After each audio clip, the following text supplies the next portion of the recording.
and I'm going to show you how to make sauerkraut. So, well, first I want to talk a little bit about food waste. So about a third of the food we produce in the world goes uneaten. In the US, the number's a little bit higher. It's almost 40%. And that is bad for a number of reasons. So all of the resources that went into growing the food, the water and the energy and the labor, you know, that all goes to waste also. The food itself, once it ends up in a landfill, it is cut off of oxygen. And so the bacteria that break down are anaerobic. And those bacteria release methane gas, which is much more potent than carbon dioxide. So making sauerkraut is a very good way to preserve food, and I'm going to show you how to do it. Now, fermentation is an ancient way to prepare food, and it kind of fell out of favor, but now it's coming back. It preserves the food, it makes the food taste delicious. All of the good stuff is fermented: beer, wine, cheese, sourdough bread, pickles, vinegar, tea and coffee. They all require fermentation at some point in their production. So I'm going to make sauerkraut. It's very simple. All you need is cabbage. I'm making mine a little fancier. I'm also adding shredded carrots. I found this random radish in my refrigerator, and radish tastes great, so I'm going to shred that up and put it in. These are organic, but you don't have to have organic vegetables. Any vegetables will do. Now, the vegetables are covered in lactic acid bacteria, and they just naturally occur when you cut them off of oxygen in jars, which I'll show you. They ferment the food. So they release gases and they make that nice vinegary flavor.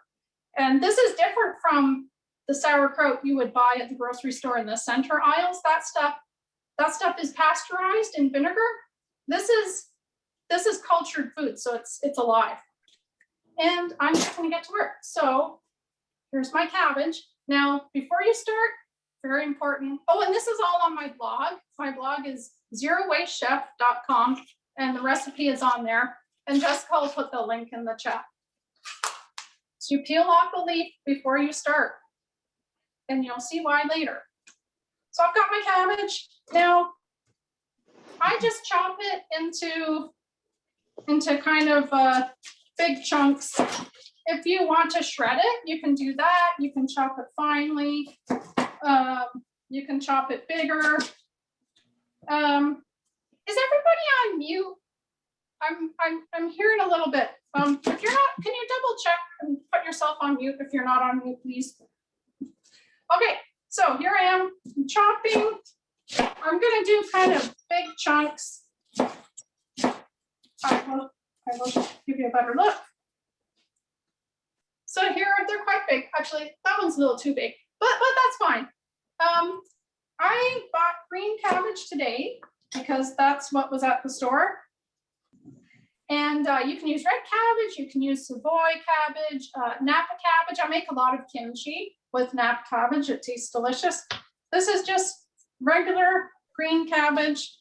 Oh, now the cores.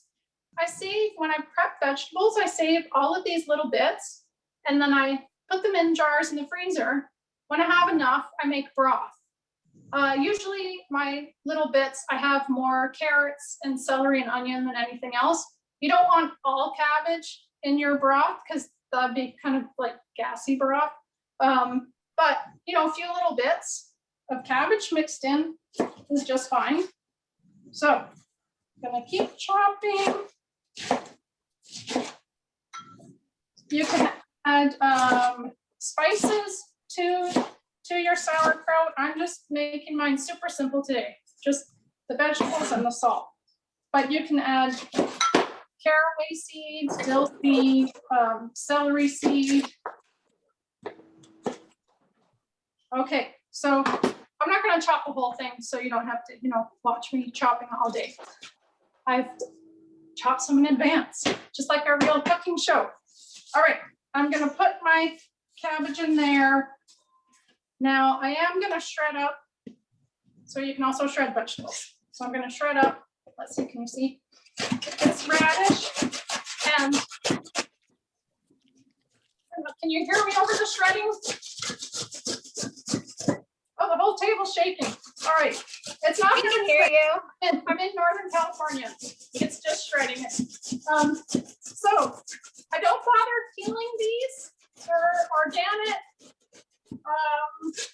If you don't peel, then you don't have peels to throw away or to compost. So that cuts down on food waste too. Also, it saves time. I like easy. I like doing things that are easy. All right.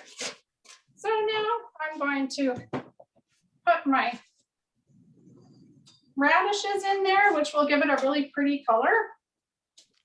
Oh, just have to wipe my hands off. Okay, now I'm going to add, so I have about 2 pounds of cabbage in here, 2 pounds, and then a little bit for the radish. I'm going to add 2 teaspoons of salt. This is kosher salt, or sorry, coarse salt. I've used table salt, I've used kosher salt. I've found that any salt will do.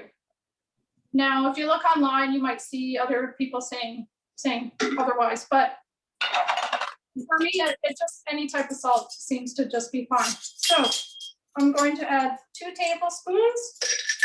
Now the salt, it tastes really good. It leaves the vegetables crispy after they're fermented.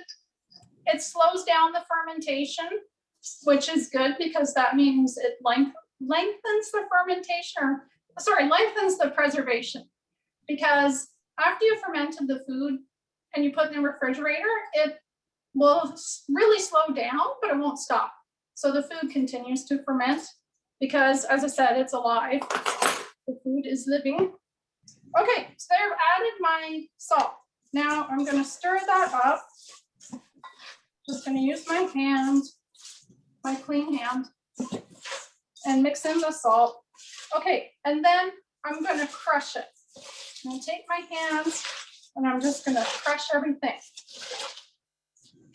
The only real trick for making vegetables is to make sure that in the jar, everything is submerged in the liquid from the vegetables. And that way the bacteria can do their work, the anaerobic bacteria. Oh, salt also, the lactic acid bacteria that do the fermentation, they are salt tolerant. So that means if some bad bacteria do get into your sauerkraut, they may not like salt. So that gives the lactic acid bacteria a leg up. And fermentation is very safe. Bacteria cannot survive in the acidic environment of the fermented food. So people, you know, the most common question I get, I think, about fermentation is, am I going to kill my family by accident? People worry they're going to make their family sick. It's very safe because the bad bacteria can't survive in there. It's actually probably the safest form of food preparation. All right, so I'm crushing these up and they're starting to get wet, nice and wet. I just do that for a few minutes. Okay, so let me show you my hand is very wet now. And maybe if I can show you this. This is a great stress reliever. If you've had a hard day at work, you can say, "Oh, my boss." And you can squeeze the sauerkraut and get some of your frustrations out. So there, you can see it's already quite wet. All right, so I've crushed that. Ooh, and taste it. So make sure it's not too salty. If it's too, pardon me, if it is too salty, I've done that lots of times, add more vegetables and then we'll dilute it. So if you have more cabbage, great. Add carrots, radishes, onions, bell pepper, cauliflower. You can chop it up or you can shred it. You could add beets, a little bit of beets, and then that will help dilute it. Now, I'm going to set this aside. I'm going to put a plate over it. And then I'm going to put something heavy on top of that.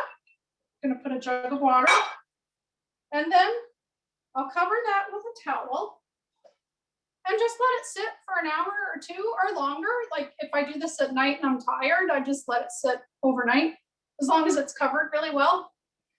Now, the weight of my big jug of water is going to continue to draw liquid out of the vegetables, and which is what the salt also does too. Forgot to mention that. And then I'll have enough liquid in there that I can pack my sauerkraut, and it will be submerged in liquid, which is, as I said, the only real trick to fermenting vegetables. All right, so I've got some all ready to go. Now this, I started this about 2 hours ago. Got my big jug of water. I'll take the plate off. Now this one I put carrots in it also, but hopefully you can, I don't know if you can see. There's a lot of liquid in here. Ooh, oh, it's pooling. There, you can see. All right, so now I'm going to pack the sauerkraut in my jar. Now, any jar will do. You can buy fancy equipment for fermenting food. You can buy airlocks and all sorts of stuff. And I'm sure the stuff is nice and everything, but I just use a jar. I like super easy. And I don't know, I just like to have less stuff. Now you can use a mason jar. The only problem with the mason jar is that this is very acidic, and so it will rust the lids. So just be warned. You can use an old pickle jar. I've done that. I'm going to put this. Now you don't have to buy these, but they are my favorite. The Le Parfait, fancy Le Parfait jars, because they have a glass top and they have the rubber gasket. And there are other brands too. There's Fido and oh, those Weck jars. Weck jars are so nice. They're very expensive. I've found lots of these in thrift shops. And now I haven't been to a thrift shop since the beginning of COVID, but my friends tell me that they're bursting with good stuff. So the rubber gasket allows some of the carbon dioxide to escape. So this is, after you pack it in, it's going, and it starts to ferment. The bacteria are going to release gases and they build up. So this is nice because some of those gases escape. I've never had a jar of sauerkraut explode. I open it every day to let out the carbon dioxide. But anyway, now I'm going to pack it into the jar. So I'm just going to grab the sauerkraut by the handful, and hopefully you can see this is super wet. There's tons of liquid coming out of there. It's just dripping. Okay, my jar is clean. I didn't sterilize it. If I sterilized it, the bacteria would just recolonize it anyway. And as I said, this is very safe, and the good bacteria create a super acidic environment and nothing can live in there anyway. So my clean jar with hot soap and water, packing in some sauerkraut. Well, it's not sauerkraut yet. Packing in my vegetables.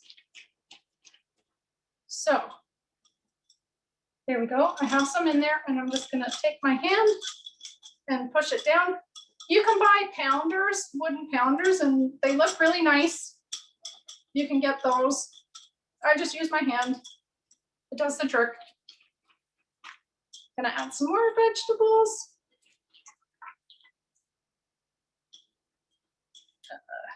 Okay, I'll keep packing it down because I want to squeeze out all the air. So I'm gonna keep packing that. Anne-Marie, I'm gonna interrupt you for a quick question. Sure. One of the questions that came in from Greg is, of the several salts you mentioned, is there any reason not to use ice cream salt? Are there any additives or other worries with this? You know, I think ice cream salt says on the box that you're not supposed to eat it. I'm pretty sure, because I was eating some. And then I saw that on the box and I thought, oh, maybe I shouldn't be doing this. So I would look at the box and see what it says. I haven't tried that. And if it says, you know, don't consume it, I wouldn't try it. So that's one salt I haven't tried, but I've tried lots of other types. So, Thanks. Okay, oh, you're welcome. Okay, now I'm going to, let's see, I'm gonna leave like a couple of inches at the top. Here, I gotta put this down, really pack it. And here, I'll show you. There, you can see hopefully you can see lots of liquid in there coming up. There's quite a bit in the bottom of my bowl. So I'm just going to pour a little bit of that in. Now, if you pack it in and you don't get very much liquid, you can top it off with a bit of water. If your water has a lot of chlorine in it, that could kill some of the bacteria. So if you have highly chlorinated water, I would put some in a bowl several hours or the day before you can make your fermented food, and cover that with a cloth, and some of the chlorine will dissipate. Now, this is why I kept my cabbage leaf. I reserved a cabbage leaf. So I'm going to fold this and I'm going to put it in the top of the jar. And that's going to cover all the little bits. Then I'm going to put a smaller jar inside my big jar. If you have weights, you can put weights in there. I don't have any of those fancy glass weights. They look really nice. Now you don't, okay, I have a bit too much in there. You don't want to force it and have anything break, have your little jar break. So I'm going to take a little bit out. Okay, I'm going to put my leaf back in there. And then I'm going to close it up.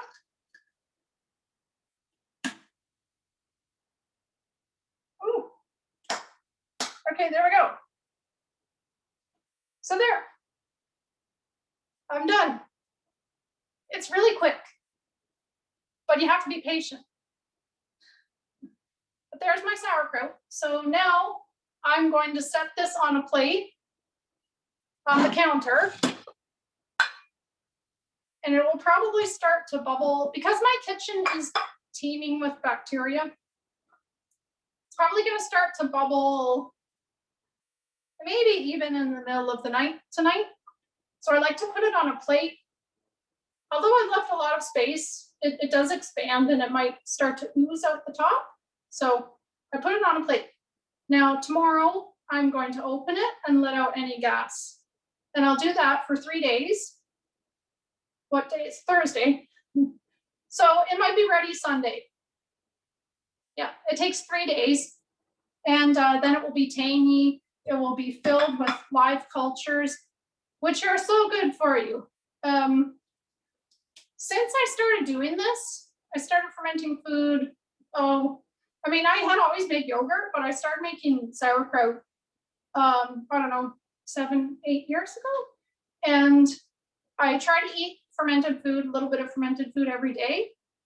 And now results may vary, but I'm much healthier now than I used to be. And I think a lot of it is because of all the fermented stuff. It's so good for you. All the research coming out, it's really exciting. And I think that's it. Oh, wait, that's not it. So it will be ready after 3 days, but if you wait longer, it will have more beneficial bacteria in it. And over time, the type of bacteria will change, and then you'll get a wider variety of bacteria. So you can either leave it out on your counter and eat a little bit every day, or you can let it just sit I usually let mine sit for about I don't know, 6 weeks, 4 months, sorry, a month or about 6 weeks. Usually because I just get so busy doing other stuff, I kind of forget about it. And then at that point, I will put it in the refrigerator. So when you like the flavor, like say you tested on day 3 and you love it, then put it in the refrigerator. That will really slow down the fermentation. And the flavor will still change a little bit over time.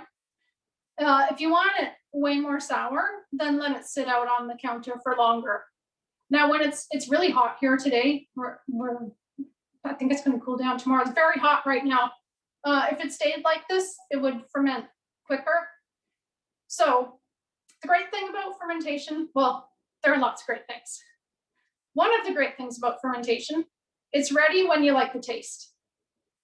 So, and I think that's about it. I think that's my spiel. That's awesome. I, as a mom of a 2.5-year-old, am always looking for ways to reduce food waste that aren't just like eating off his scraps. So I love hearing all of these tips, and I'm excited to learn more. Yeah, and if you can get your 2.5-year-old starting to eat fermented food now. Yeah, that's the goal, is to get him to get interested in things that are green and orange. We did have a few more questions that came up. One question, when you were finishing up your process, was, did you leave the weight in there in the jar? I'm sorry, did I put the weight in? The weight? Yeah, I put a little jar. So I don't have, you can buy these really nice glass weights. Cultures for Health sells them, culturesforhealth.com. And there are these nice heavy glass weights, and you can put those in there to weigh it down. Sometimes even just the leaf will weigh it down, or keep it submerged, and you can go in there every day and just kind of shove it down. I put a small yogurt jar inside. You can't, I don't know if you can see it, but there's a small jar. I do the jar within a jar trick. But just be careful not to force it. You don't want to have to push on it so hard that, the jar is going to break. Okay, cool. And then a question that came in from Jamie. What do you do with the rest of the salted cabbage not in the jar? Oh, just pack another jar. Pack another jar. That's easy. Yeah, I just, I'm just doing one just to show you so you don't have to watch me, Yeah. Pack all my jars. And this was about 2 pounds of cabbage, and so it will fit into another jar like this, and then maybe a small jar.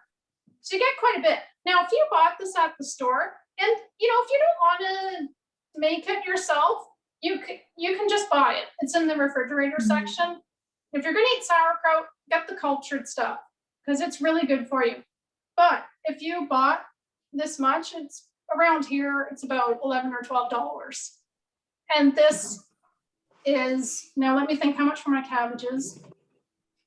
This jar is probably about $1.50. And it's fun to make. It tastes delicious. You can make it however you want it. So great. I have a few more questions for you. One from Marion. They asked, don't you get a scum on it? What does it mean when it goes mushy? Oh, yeah. Oh, thank you for asking that. Yeah, I meant to bring that up. So sometimes you get a brown layer of mush on the top. That's just the vegetables haven't been submerged. And so they've just started to rot. Scrape that off, compost it. Underneath, the food will be fine. Now, this one has, there's quite a bit of liquid, so I shouldn't have that problem. But I've definitely had that happen before. Also, once I used these special edition green jars, and I couldn't see what was happening. And when I opened them, I saw that the top layer was brown. So, I scraped it off, I composted it, but a clear glass jar is really nice because you can just look at a glance and you'll see, oh, look, it turned brown. The other thing, it can get mold in it. And I think I've only had that happen once. I know once for sure, maybe twice. And some of my little bits were poking out through the water and they got a bit of mold on them. Now, Sandor Katz, he's the fermentation guru. He says if it's just white, toss it, well, compost it, and get it early, and it should be fine. But if it's any other color, you have to compost the whole thing. Don't eat it, even if you scrape it off and it looks fine underneath. If it's another color, don't eat it. But like I said, that's very rare. It's the gateway ferment. It's super easy, sauerkraut. And the other nice thing is you don't need a starter for it. I make sourdough and kombucha and ginger beer, and you need a starter for those. Sauerkraut, you just make it, eat it, and you're done. You don't have to keep feeding a starter like a pet. That's good to know. Much more low maintenance. A question from Betsy. When do you add garlic or dill or other spices? I would add the I guess you can add the garlic in with the vegetables if you want. Or when I make kimchi, I put in garlic, ginger, gochugaru, a little bit of dried kelp. And I just mix those all up. And then after the cabbage has sit for a long time and it's all wet, I just mix it in then. And then I stir it all up, combine it, pack my jars. So yeah, I would do it then after you've let everything sit. Okay, great. And then one from Janice. Do you leave the cabbage leaf on the top throughout? Yes, while it's fermenting. When you move it to the fridge, you can take that out if you want. You can eat it. You can chop it up if you want and eat it. I usually just eat the leaf. I take it out and gobble it up. But yeah, and once you put it in the fridge, you'll notice the water kind of decreases, and I think it absorbs, the vegetables absorb it, and that's fine. Once it's in the fridge, it doesn't have to be submerged in water or it's liquid. It's just while it's actively fermenting, it has to be submerged. So it will look a little bit different. But I give really long answers to, can you eat the cabbage leaf? They're great. Yes.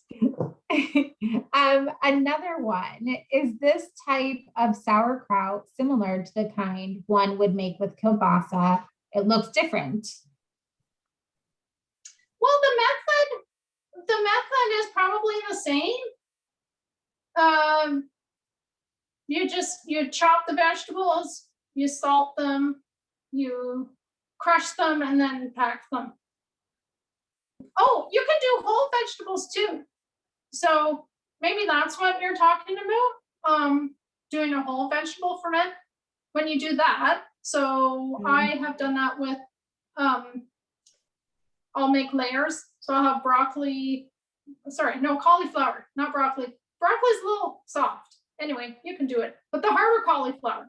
So yeah, I'll chop up some cauliflower into florets and put that in a jar, and then maybe a layer of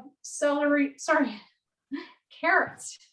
Celery also it's okay to ferment, but it's not my favorite. Maybe some carrot pieces, fairly whole. And then you pour a brine over them. I use 3 tablespoons of salt to 4 cups of water, I believe. I have to look it up in my blog and in my book. I think that's the ratio I use. So you make a salty brine, you pour it over, and then the same thing. The bacteria start to eat the carbohydrates in the vegetables, and they excrete gases and make that nice acidic flavor. So those are the 2 ways, either a brine or the juice of the vegetables. Got it. And it looks like Michelle had a follow-up to that for the question and said that the sauerkraut with kielbasa may be cooked. So perhaps the MS is the person who asked. Yeah. Oh yeah, with kielbasa. Okay. Oh yeah, it's probably cooked. Although, oh, yeah, let's see. We have done sauerkraut with hard-boiled eggs in it. And you just shove the hard-boiled eggs in the sauerkraut. So I haven't done kielbasa. I would have to look that up. But Okay. I'm guessing it's just like the hard-boiled eggs. You put them in, they're really good. It sounds like it might be because MS Fit followed up and said that, oh, this is sweet, that they were thinking about what their Oma made for dinner and that it was sauerkraut with potatoes and sausage. So perhaps it's kind of similar to what you do Yeah, with the or you would egg serve, you serve the sauerkraut on the side on of the kielbasa side with it. potatoes. Yeah, that's a super traditional way to eat it. Yeah, gotcha. Okay.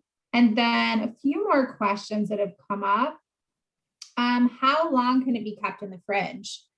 Oh, like over a year. Yeah, that's a amazing. really long time. Yeah, I have some in my refrigerator right now that I made, I want to say in September, probably, but I've made sauerkraut, like vats of it, and I'll leave it, yeah, it keeps for a year. Yeah. Over a year. Yeah, it keeps for a really long time. That is such a amazing way to, preserve food and reduce waste. And oh yeah, I mean this random radish that I found in the refrigerator today, if I did nothing with it, it would just rot and become compost or worse, landfill. But yeah, you put it into this and it will keep for a year. And not only that, it's so good for you. It's so good. And the research is showing that pretty much everything, our health, our weight, even our mood is connected to our gut. So the healthier gut, the healthier you are overall. And yeah, and it's kind of amazing. Just from vegetables and salt. Yeah. And on that piece too, I just put in case people didn't see, I wanted to let people know that Anne-Marie had recently written a blog post for us on other ways to reduce waste in addition to food preservation. So I just put that in the chat for people if you're interested in other ways. Oh, thank you. Yeah. And with reducing food waste, there is no downside. None. You don't have to buy anything. You don't have to deny yourself of stuff. It doesn't, it's just win-win. You can ferment it, which is absolutely delicious. You save a fortune. The average family of 4 in the US wastes about $1,800 worth of food every year. And if you took the money and you invested it, so I'm gonna write a blog post about that because math was my first love. And figure out, if you amortize that over 10 years and every year put in $1,800, like you'd have a lot of money. Yeah, that's so much money. And let's see, we have another question from Marion. It says, so is it okay to add water to make sure everything is submerged, or should you just use the natural juices of the cabbage? Yeah, it's fine. Just add water. If you don't get enough liquid from the vegetables, that's fine. I've done that. Ideally, you get it from the vegetables just because I think the flavor will be a teeny bit better. I mean, nobody would even know. I'm just I like to get it from the vegetables, but it's fine if you don't. Absolutely, you can just add water. Great. And then another one, to navigate the questions. And so this might be similar or may have already been answered when you mentioned that it saves in the fridge for up to a year. But this question is about canning. And if you can will it save for winter? And how do you can if so? But it sounds like to me that it would save for winter if it was in the jar, right? Yeah, so the problem with canning is that you kill all the good bacteria. So you may as well I mean, you may as well just can from the start, you know, make sauerkraut with vinegar and just can it. Gotcha. If you have a cold cellar, you can keep it down there and it will, you know, it'll be nice and cold and will keep for, yeah, at least a year.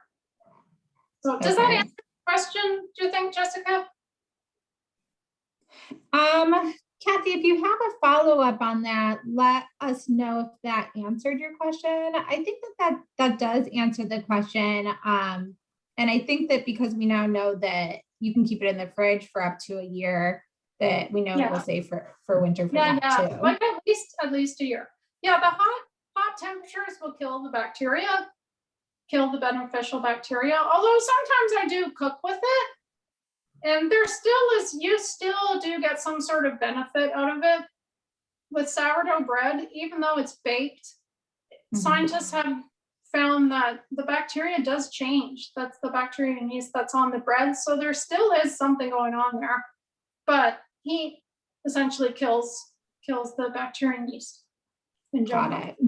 Yeah, Okay. so you don't want to, it's best if you don't heat it and eat it, you know, at room temperature or cold from the fridge. And then we do have another question from Gina. Gina says, my father, born in 1912 and a family of 10, told stories of the crock of cabbage in the basement, fermenting with just a weighted plate on top. Ever tried it more open like that? Oh yeah, I have. Yep, you can totally do it like that. So the crock makes a lot of sauerkraut. So that's why I do it in the jars. But yeah, you get a crock, you can get one of those beautiful German ceramic crocks, and you get these heavy weights, or you can use a plate and you just leave it open and you cover it with a cloth so that, you know, dirt doesn't fall in there. And it's just an open ferment. You have to check every once in a while that the liquid hasn't evaporated. But yep, that's I think that's more of the more traditional way is an open crock. Oh, that's interesting. Bo is asking, can you use less salt if you're watching your sodium intake?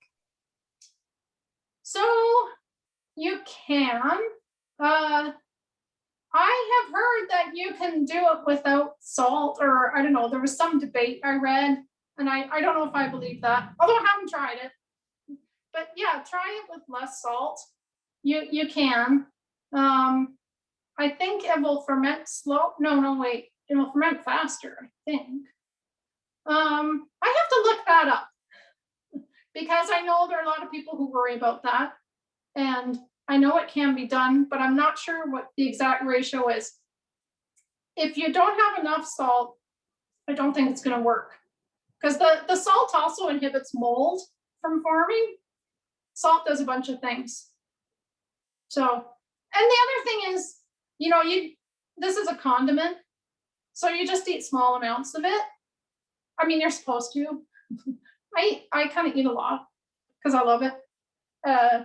So if you're worried about your salt, you know, try it with less salt and, you know, just eat small amounts of it also. Got it. And Gina asked, which I want to make sure Gina heard this answer before, that they asked if you kill the good bacteria when you heat the sauerkraut, which you did say that it does kill the good bacteria, correct? So I wanted to make sure that was cool that Gina heard that. Oh, okay, great. And then another question from Regina. Have you ever added a little vinegar to the jar or cooked it after it has fermented to help with the flavor?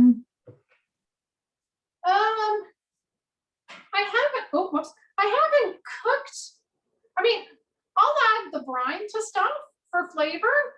So if I'm cooking soup and I want, because if you add acid to soup, it just, I don't know, it brightens it.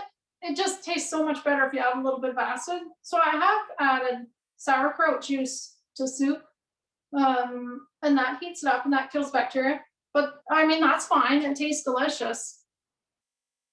So I haven't added vinegar to my sauerkraut because it makes a really vinegary flavor. And, people are amazed that this stuff has no vinegar in it.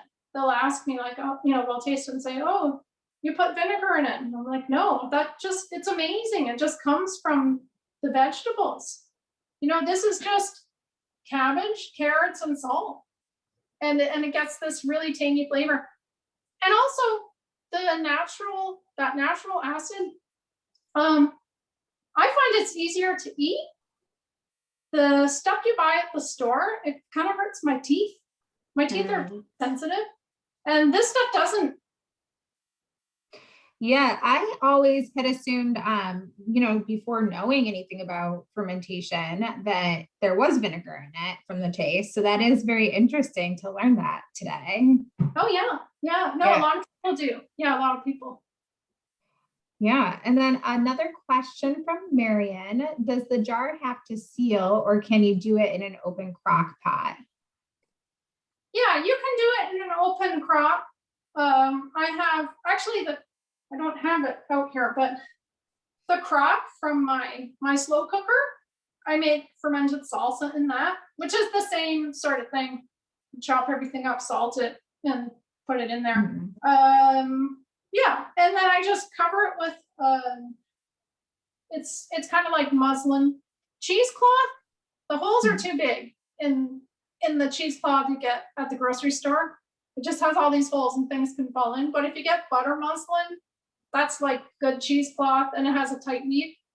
So I'll just put that over my crock from my slow cooker and put an elastic around it and it's sealed tightly. Yeah, you can absolutely do it that way. If you want, if you're using a big amount, you might want to do it that way in an open crock.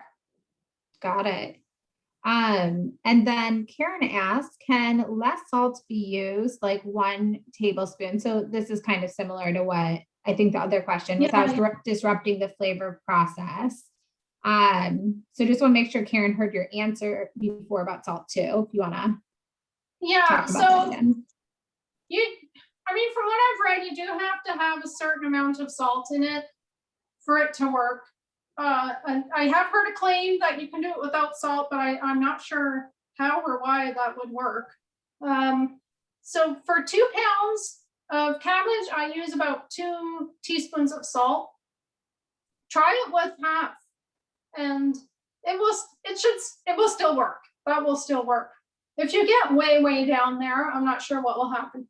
The salt helps inhibit the growth of bacteria, and it does a bunch of other stuff too. The bacteria that ferment food are salt tolerant, so they like the salt. So yeah, you can try it with less. If you want to, just make a small amount. Get a 1 pound cabbage. These cabbages I got today, they're like tiny. So maybe do it with a small amount, and yeah, try it with less salt. It should be fine. I think if you use 1 teaspoon. 1 teaspoon with 2 pounds of cabbage, I think that would be fine. I use 2 teaspoons with 2 pounds of cabbage. I hope I said that right. I'm going to say it again. 2 pounds of cabbage, 2 teaspoons of salt. Great. But yeah, try less. Try 1 teaspoon. I think that would be just fine. Great. And then Kathy has a fun question. Do you have favorite veggies to combine when fermenting? Have you ever tried fermenting fruits? Oh, these are my preserved lemons. Oh, I'm obsessed with them. I'm obsessed with preserved lemons. I love them. Every winter, I get excited about harvesting lemons and making them. These have salt, tons of salt. If you're on a low sodium diet, preserved lemons are not for you. They're incredibly salty and super, I don't know, they're like this complex lemony flavor, and you just use a tiny bit. I don't know why I make so many of them. I have tons of them. Well, I'm gonna give some away. So like Indian food, I will chop up the preserved lemons and serve on the side of dal or chana masala. They're so good. I've made fermented chutney. So I will chop up really whatever. I've done it with peaches and nectarines. I'll put in a bit of bell pepper, garlic, jalapeno, or serrano, salt. Needs some salt. Those recipes are on my blog, zerowastechef.com. Because I was just looking at the chutney the other day. I have cranberry pear chutney, and I have just a general fruit chutney. Now the fruit gets kind of alcoholic. You know what? I don't add much salt to those. And I do use a starter to kind of kickstart them. But the pear chutney, one year I made a giant vat of it for Thanksgiving, and it lasted way longer than I thought it would because I made too much. It tasted great, but that was alcoholic after a while because I would eat it and I'd be like, woo, this is getting a little buzz from my chutney. But yeah, I have fermented salsa is really, really good. So that's tomatoes, which are technically a fruit. I found out the other day, I haven't done it yet. Avocados, which they're technically a fruit also, but anyway, we're talking about fruit. So I was on this Zoom call with all of these fermenters, who are really into it. And the one guy said, you can ferment hard avocados and they taste really good. Because occasionally I'll cut into an avocado. I'm sure everyone has done this. You cut into it and you're like, oh, it's hard as a rock. I can't eat it. So the next time that happens, I'm going to ferment it. I think it must be done in a brine. I have to look into this. I just found out the other day. So yeah, you can ferment all sorts of stuff. I make dosa. Those are in my cookbook. That's lentil and rice. And I put a little bit of fenugreek seed in it. And they're delicious. They're so good. As I said, I make sourdough. This is not my best loaf, but there's my sourdough. You can't stop things from fermenting. I have a new gluten-free sourdough starter that I made with teff, and I've been making injera with that. You can ferment everything. That's so fun. You could do so many more classes on the different types of fermentation. Oh, yeah. The lemon one, that sounds amazing. Oh, they're so good. Yeah. Now you need, all you do, this is on my blog also, you cut the lemons, but not all the way through, like in quarters. Then you stuff them with salt, you put them in the jar, you stuff them in, a bunch of the juice will get released, and then you pour more juice over top. Anyway, you pour more juice over top, you let them sit, and they ferment. I actually have to check these because it's been a while. When I made these, I had a whole bunch of, I knew I would have a bunch of lemon rinds left over because I had to juice a whole bunch of lemons. So I peeled those first, and I made limoncello with those, and that's ready now. And that's not fermented, but that's a trick to reduce food waste and just use everything up. I try to do that, and it's fun. I try to find, and I didn't show you these.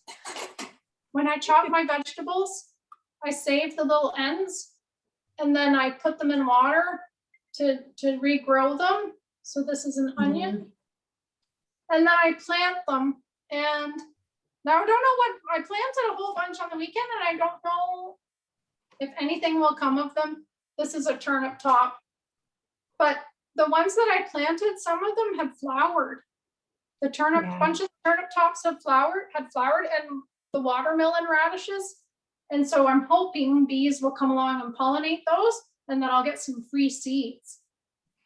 Yeah, that is one of my favorite tricks, especially with green onion. We just actually in our garden put in some of the ends of green onion the other day, and it's one of my favorite things to grow because I use it so often. And I know we just have about a few minutes until the end of the hour. So there's a few more questions I want to make sure we're able to get to. One from Linda Lee, which is a gorgeous name. It is, how about adding some sauerkraut juice from a previous batch to allow you to use less salt while still protecting against unwanted bacteria? Yeah, so if you do that, it will ferment faster. You'll kickstart the ferment because you have all of that live bacteria in there, and it will kickstart it. That's a good experiment. I would try that. Oh. Yeah, because when you make kombucha, this is these are some of my scobies. My kombucha scobies. Nice. So when you make kombucha, you take a bit of the old batch and you add it to the new batch, and that inoculates it. And that helps prevent mold from forming. So I'm thinking if you did that with sauerkraut, that might help inoculate it also. And it will speed things up, although it ferments really quickly to begin with, but I would try that. And it's a good way to use up extra liquid if you have it. Yeah. Or you can just drink the liquid. That's true too. And then Marianne says, in my fermented pickle recipe, it says to add a bit of vinegar if the days inside house temperature are hot to help prevent the growth of that white mold. So that's more of a good comment to take in. I don't think there's actually a question in that one, but that's good to know. Yeah. Yeah, that's good to know. Yeah. And then I wonder, it must have to be apple cider vinegar with the live mother, I wonder. I have to look that up. I mean, like, so you never get bored if you start doing this, because there's so much to learn and so many experiments to try. Yeah.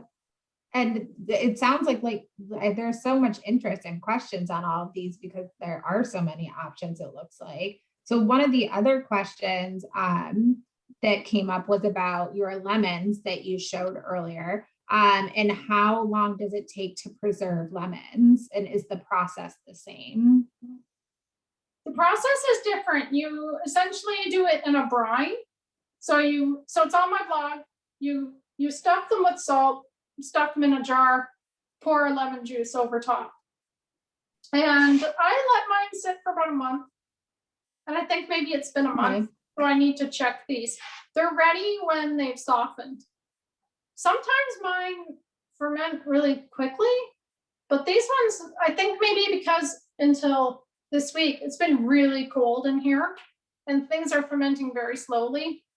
So these have taken a while, but I'll check them today. Okay, great. And then, Oh, sorry. You can do limes. I've done limes. They're really good from the preserved limes. You can do kumquats. I'd love to try that. I'm not sure exactly how, because you can't stuff those. I think I would just cut them in half and put them in here with a bunch of salt. And I don't know what kind of extra juice, because can you imagine like squeezing, juicing kumquats? But yeah, you can use different citrus. You can use Meyer lemon, but I mostly do Eureka lemons because I have a Eureka lemon tree. So Eureka lemons are just the lemon you think of when you picture a lemon, just standard lemon. Yeah. Kathy asks, do you recommend glass lids with those flip shut stoppers, or can I use a mason jar with one of those plastic lids that don't rust? Oh, you can get those. Yeah, either one. Yeah, the mason jars, the lid, this part, this does rust. Any jar will do. I've used old pickle jars. Yeah, mason jar, or now I do prefer the flip top jar. This one did come from a thrift shop, this jar. It's like it's a Fido jar. I like the blue lid. So I got that from a thrift shop, or you can use the fancy Le Parfait are the Teslas of jars. And if you do use them with the rubber gasket, because it keeps the air out. You want to keep the air out, unless you do an open crock. But you check it every day. Check for signs of mold, which, as I said, it's rare. Gotcha. Although I have had mold with my preserved lemons occasionally. I wonder if it's because it's fruit, but sauerkraut is super easy. Yeah, and I think we just have, I'm looking through the chat, I think we have just one question left from Marion. Are pickles considered cucumbers fermented in salt water? What's the difference between pickling and fermenting? And how does vinegar figure in the process? Oh, okay. Well, that's a great question. I wrote a blog post about this once. I forget, it was a long time ago. Something about the difference between fermentation and pickling. I think people use them interchangeably, and I probably do it, but pickling is when you pasteurize stuff in vinegar, or even do a quick pickle. I have some of those in the fridge. My daughter made them. So when you ferment pickles, which I do, and that's also on my blog, I buy little Persian cucumbers, and I stuff them in a jar, and I put a couple other things in there. Pour over a brine and wait, and that's it. So that's how you ferment food. Stuff it in a jar, close it, and wait. And then you get dill pickles. Or sorry, you don't get dill pickles unless you put dill in there. So when I make mine, I will put in a lot of dill and a ton of garlic, because they taste really good if you have lots of garlic, and usually some peppercorns. And then the trick to making really good fermented pickles is, if you can get them, put grape leaves in. You can also try a tea bag, like black tea, because the trick to making good pickles is they can go mushy. And if you put in grape leaves or a tea bag, or I've heard oak leaves, so all those things have tannins, and they help keep the pickles crispy. And I've tested this, and they are a lot crispier if you put the grape leaf in. So I usually put in a few. I put in a few grape leaves, and I just stuck them in the top. And yeah, that's how you would ferment pickles. There's no vinegar, just little cucumbers and the brine, which is just salt water, and then spices.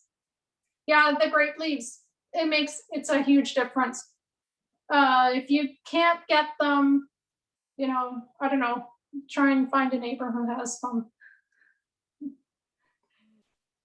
I think we covered all of the questions that people had in the chat. There were so many great questions, and this was very educational for me too. And I wanted to say thank you to everybody for joining today.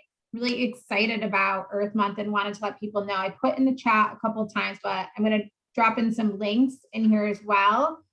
There's many more activities that we're going to be hosting with Sierra Club as a part of Earth Month that are free to join. One, if you're interested in food waste, is using up citrus, that will be hosted by Christine Wong from Conscious Cooking. And so that will have a lot of cool tidbits in there as well. So you can definitely check out our website.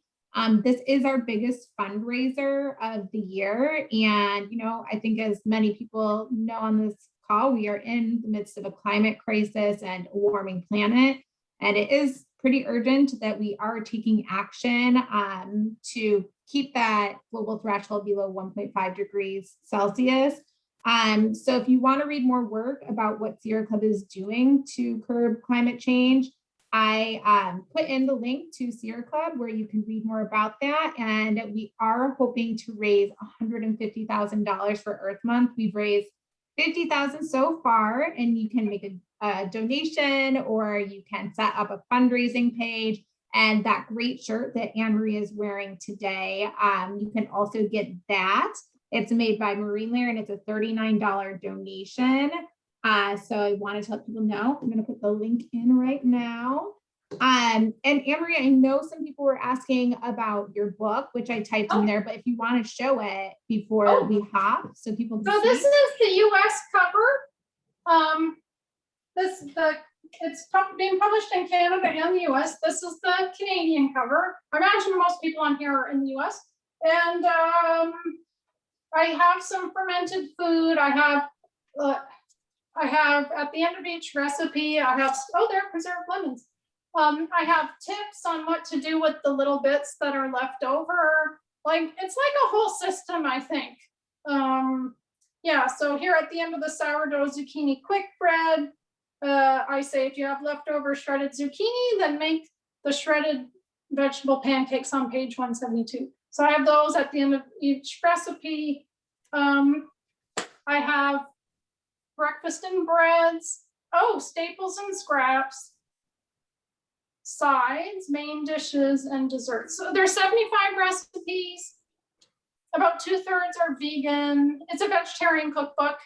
And you know, it's I have some upfront chapters on why go zero waste in the first place and the benefits. I have a little bit of, this is my fermentation chapter, and I have some troubleshooting and the tools you need. And I think the designer, she did such a beautiful job. It's a beautiful book. When anyway, I'm working on it for a long time. Oh, and look, there's a blurb from the Pollen family at the top. Michael Pollan's my hero. No, it's not Michael. It's not Michael Pollan. It's his mother and sisters. They write cookbooks. Anyway, so April 13th. And if you go to my blog, zerowastechef.com, you'll see it. Yeah, and I also just added in again the blog post that Anne-Marie did on 5 different ways to reduce waste. Just to make sure everybody got all the information. But thank you again to everybody for joining, and I hope to see people on some of our other activities this month. They look great, Jessica. Those other activities look really good. Thank you. Yeah, we'll have a drawing class next week too. We'll have some yoga classes later in the month. So check them out. Should be a fun time. Yeah. Well, thank you everybody for coming, and thank you, Jessica. Thank you so much. This was fun.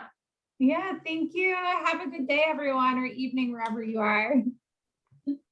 Take care. Bye.